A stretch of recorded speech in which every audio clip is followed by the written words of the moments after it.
What's good, y'all? Shagam Makai. Welcome back to my channel. Make sure you leave a like, comment, and subscribe. And today I want to talk about one of the most exciting young players, in my opinion, in the NBA today.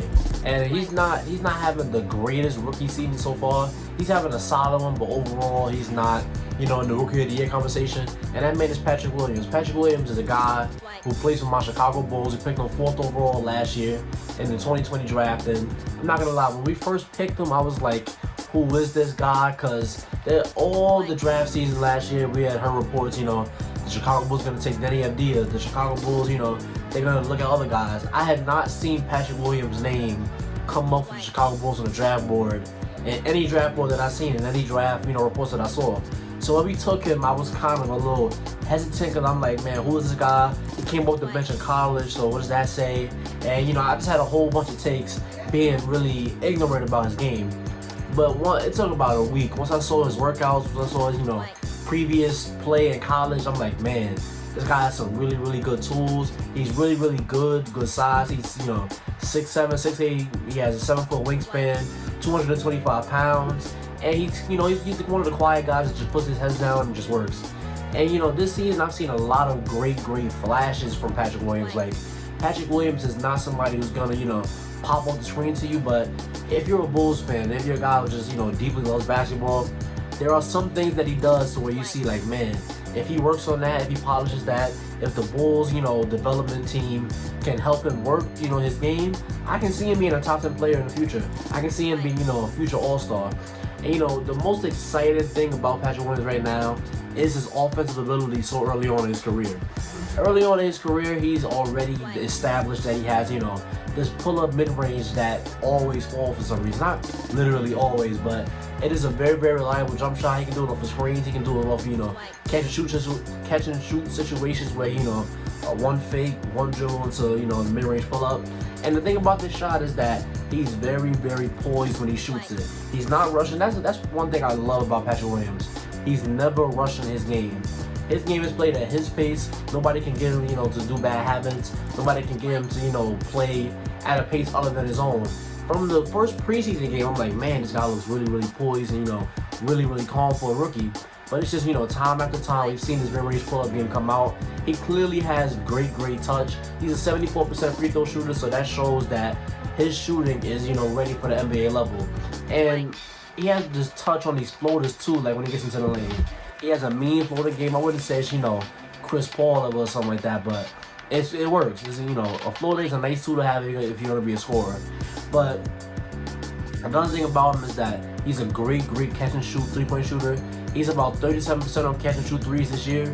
And I'm not gonna lie, I do think his form needs some work on these threes because obviously when you look at the scouting report, you're not really gonna be super duper worried about Patrick Williams threes. He does shoot 38% from three, but he doesn't shoot a whole lot of them. But I do feel like his form is a little too clunky and a little too slow on these joints. And not these joints, but these threes. But I do think it's a little too slow because, in the future, it's going to be easier to close out on him. But once again, the counter move, the one dribble pull-up mid-range, I do think that in the future that's going to help his game a whole lot. And another part of his game that's really, really exciting is the defense. At, 6'8", 6'7", he's going to be able to guard, multiple positions. He's going to be a switchable guy. It's just that when you watch him, obviously he's a rookie, so he's going to, get backdoor cut on. He's going to not quite know how to fight over screens, not quite know how to read offenses yet. But there's been these flashes where it's like he makes this incredible monster athleticism play. He makes this play where he's stopping, a really good guy off the dribble.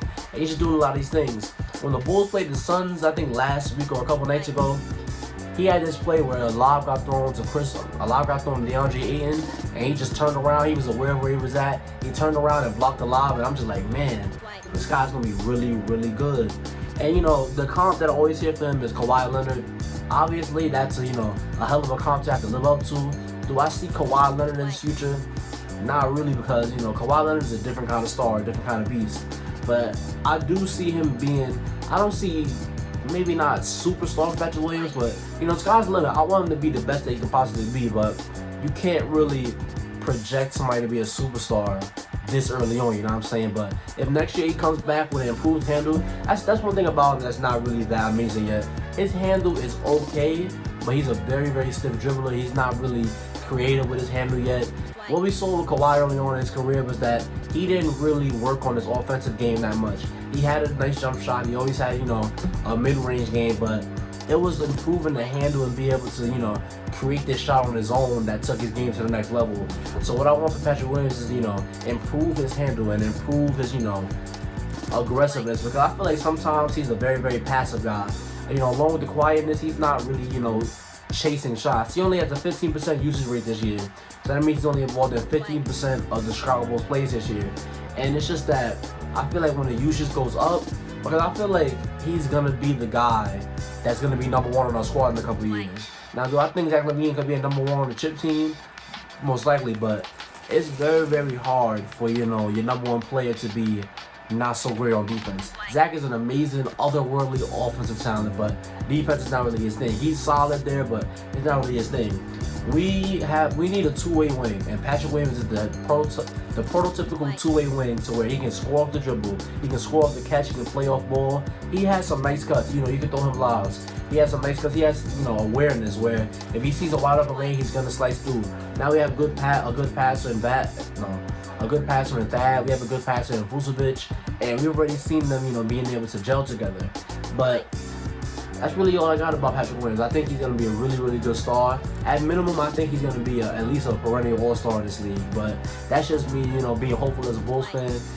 And I just really hope that Patrick Williams' game just, goes to the next level.